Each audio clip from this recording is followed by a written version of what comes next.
Providing electrical service to a detached garage involves understanding the requirements for overcurrent protection and disconnect means. Generally, a main breaker is required rather than relying solely on main lugs. A main breaker serves several crucial functions. Firstly, it provides overcurrent protection for the subpanel and the wiring feeding the garage. This protection safeguards against damage from short circuits or overloads, preventing potential fires and equipment failure. Secondly, the main breaker acts as a readily accessible disconnect. In emergency situations, or when performing electrical work in the garage, the main breaker allows for quickly cutting off all power to the subpanel. This is a vital safety feature. Thirdly, many electrical codes mandate a main breaker in detached structures to ensure a safe and compliant installation. Main lugs, on the other hand, are simply connection points for the incoming power conductors. They do not provide any overcurrent protection or a means of disconnect. Relying solely on main lugs would leave the subpanel vulnerable to damage and create a hazardous situation in the event of an electrical fault. To further clarify, consider the typical wiring scenario. Power originates from the main service panel at the house. A feeder circuit, consisting of appropriately sized conductors, runs from the house to the detached garage.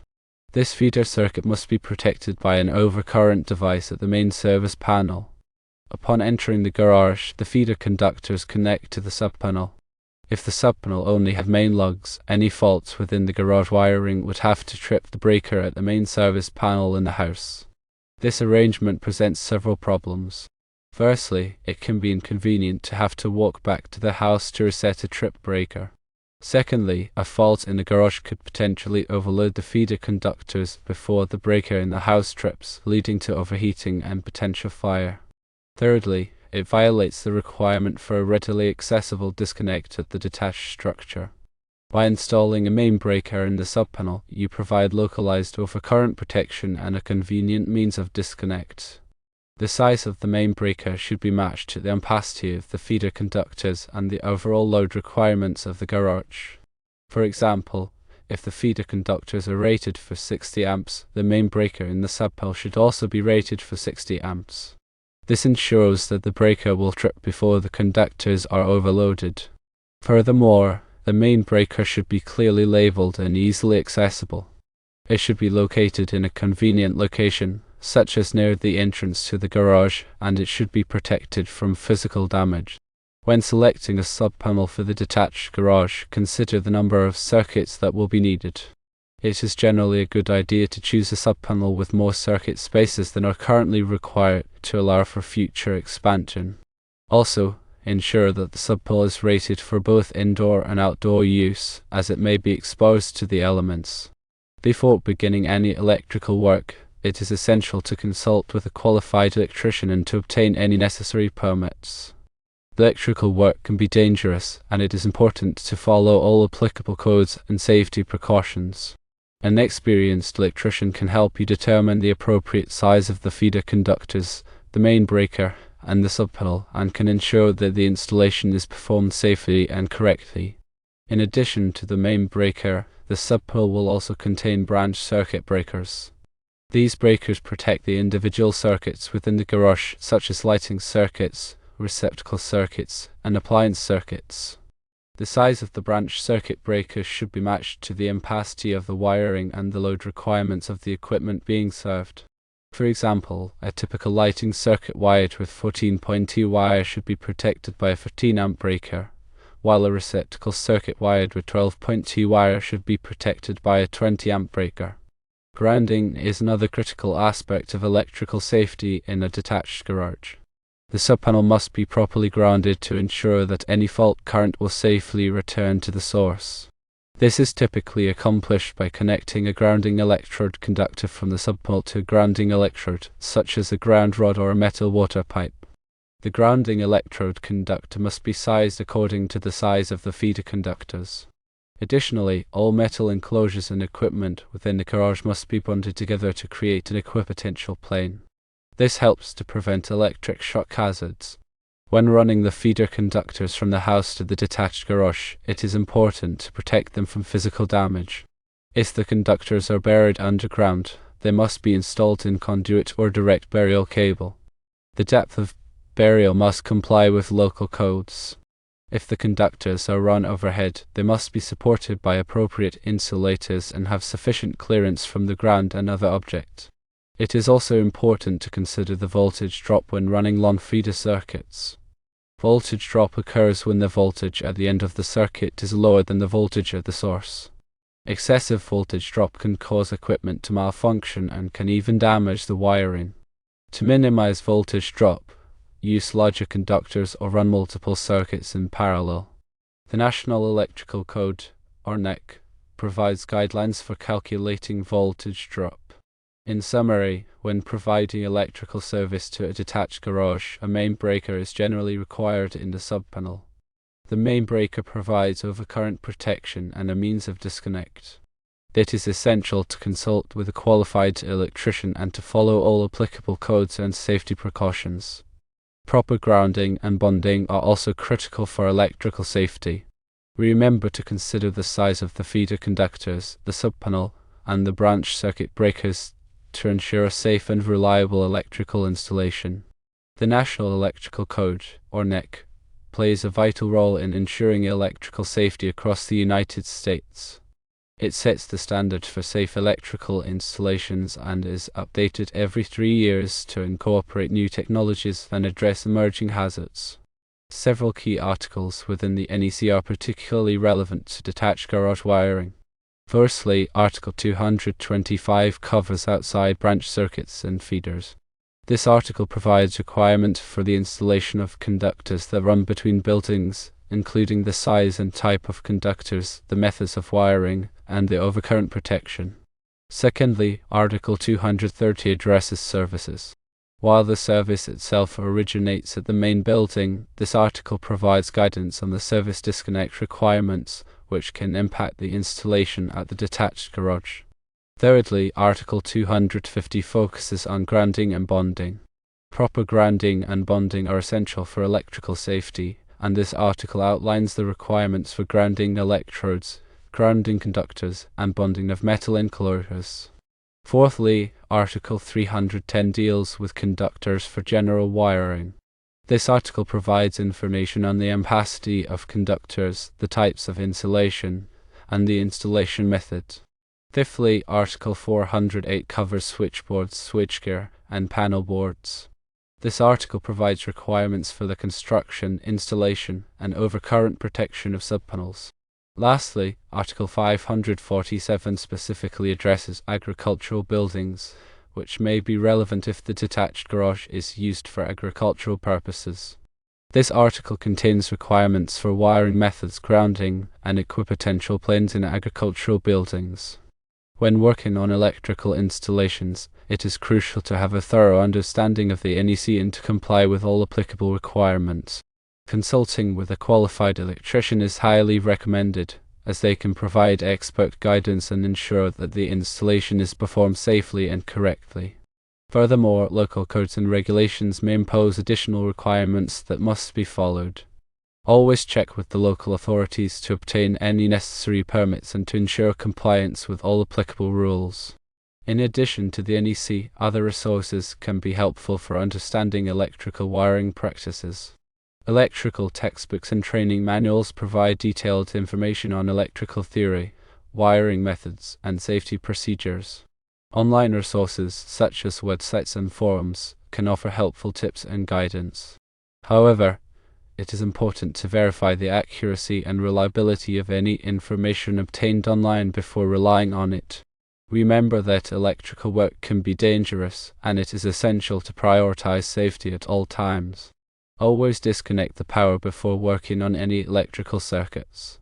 Use appropriate personal protective equipment, such as gloves and safety glasses. If you are not comfortable performing electrical work yourself, it is best to hire a qualified electrician. They have the knowledge, skills, and experience to perform the work safely and correctly. The type of wiring used for the feeder circuit to the detached garage depends on several factors, including the distance between the buildings, a type of soil, and local codes. Several common wiring methods are used. Firstly, underground feeder or off cable is a type of direct burial cable that is suitable for underground installations. It is resistant to moisture, corrosion, and physical damage. UF cable must be buried at a depth that complies with local codes. Secondly, rigid metal conduit, or RMC, is a type of metallic conduit that provides excellent protection for conductors. RMC is suitable for both underground and above-ground installations. It is resistant to corrosion and physical damage. Thirdly, intermediate metal conduit, or IMC, is similar to RMC but is lighter in weight. IMC is also suitable for both underground and above-ground installations.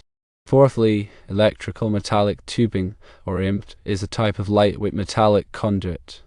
EMT is typically used for above-ground installations. It is not suitable for direct burial. Lastly, PVC conduit is a type of non-metallic conduit that is resistant to corrosion. PVC conduit is suitable for both underground and above-ground installations. When selecting a wiring method, it is important to consider the environmental conditions and the potential for physical damage. For example, if the soil is corrosive, PVC conduit may be a better choice than metallic conduit. If the conductors are likely to be exposed to physical damage, RMC may be the best choice. The size of the conductors used for the feeder circuit depends on the ampacity of the circuit and the distance between the buildings. The National Electrical Code provides tables that specify the minimum conductor size for various ampacities. It is important to select conductors that are large enough to carry the load without overheating. Voltage drop is another factor to consider when selecting conductor size. Longer circuits will experience greater voltage drop. To minimize voltage drop, use larger conductors or run multiple circuits in parallel. The grounding electrode conductor must be sized according to the size of the feeder conductors. The National Electrical Code provides tables that specify the minimum size of the grounding electrode conductor. The grounding electrode conductor must be connected to a grounding electrode, such as a ground rod or a metal water pipe. The grounding electrode must be installed in accordance with the National Electrical Code. In addition to the grounding electrode conductor, all metal enclosures and equipment within the garage must be bonded together to create an equipotential plane. This helps to prevent electric shock hazards. Bonding is typically accomplished by connecting a bonding jumper from the metal enclosure to the grounding electrode conductor. The bonding jumper must be sized according to the National Electrical Code. When installing electrical wiring in a detached garage, it is important to follow all applicable codes and safety precautions. Consult with a qualified electrician if you have any questions or concerns. The proper installation of a main breaker in a detached garage subpanel is critical for safety and compliance. The main breaker should be sized appropriately for the feeder conductor supplying the subpanel. This means that the ampacity of the main breaker should not exceed the ampacity of the feeder conductors. For example, if the feeder conductors are rated for 60 amps, the main breaker should also be rated for 60 amps. This protects the feeder conductors from being overloaded. The main breaker should be installed in a readily accessible location. This means that it should be easy to reach and operate in case of an emergency. It should not be located behind obstructions or in a difficult-to-reach area. The main breaker should be clearly labeled. This makes it easy to identify and operate. The label should indicate the function of the breaker, such as main breaker or garage subpanel. The main breaker should be protected from physical damage. This means that it should be installed in a location where it is not likely to be struck by objects or otherwise damaged. If necessary, a protective enclosure can be installed around the breaker. The main breaker should be installed in accordance with the manufacturer's instructions. This ensures that it is installed correctly and will function properly. The manufacturer's instructions will provide specific details on the installation process, including the proper torque settings for the terminals. The main breaker should be tested after installation to ensure that it is functioning properly. This can be done by using a circuit tester or a multimeter. The tester should indicate that the breaker is providing power to the subpanel. The subpanel itself must also be properly sized to handle the anticipated load in the garage. This means that the subpanel should have enough available circuit spaces to accommodate all of the circuits that will be installed in the garage. It is generally a good idea to choose a subpanel with more circuit spaces than are currently required to allow for future expansion. This subpanel should be rated for both indoor and outdoor use, as it may be exposed to the elements. The subpanel should be installed in a location that is protected from moisture and physical damage. The subpanel should be grounded in accordance with the National Electrical Code. This means that it should be connected to a grounding electrode, such as a ground rod or a metal water pipe. The grounding electrode conductor must be sized according to the size of the feeder conductors. All metal enclosures and equipment within the garage must be bonded together to create an equipotential plane. This helps to prevent electric shock hazards. The branch circuit breakers in the subpanel should be sized appropriately for the circuits that they are protecting. This means that the ampacity of the breaker should not exceed the ampacity of the wiring and the load requirements of the equipment being served. For example, a typical lighting circuit wired with 14.2 wires should be protected by a 15 amp breaker, while a receptacle circuit wired with 12.2 wires should be protected by a 20 amp breaker. All wiring in the garage should be installed in accordance with the National Electrical Code. This includes the type of wiring, the methods of wiring, and the spacing of the conductors. All electrical boxes and devices should be properly mounted and secured. All electrical connections should be made with approved connectors. All wiring should be protected from physical damage. The detached garage should have adequate lighting. This includes both general lighting and task lighting. General lighting should be provided to illuminate the entire garage. Task lighting should be provided to illuminate specific work areas. All lighting fixtures should be properly installed and grounded.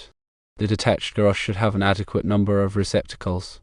Receptacles should be located in convenient locations throughout the garage. All receptacles should be grounded.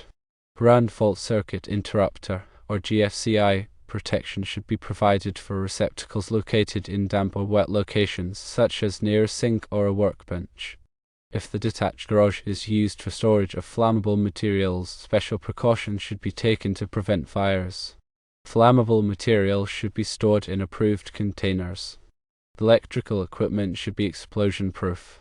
Smoking should be prohibited in the garage. A fire extinguisher should be readily available. Regular inspections of the electrical system should be performed to ensure that it is in good working order. Any problems should be corrected immediately. By following these guidelines, you can ensure that the electrical system in your detached garage is safe and reliable.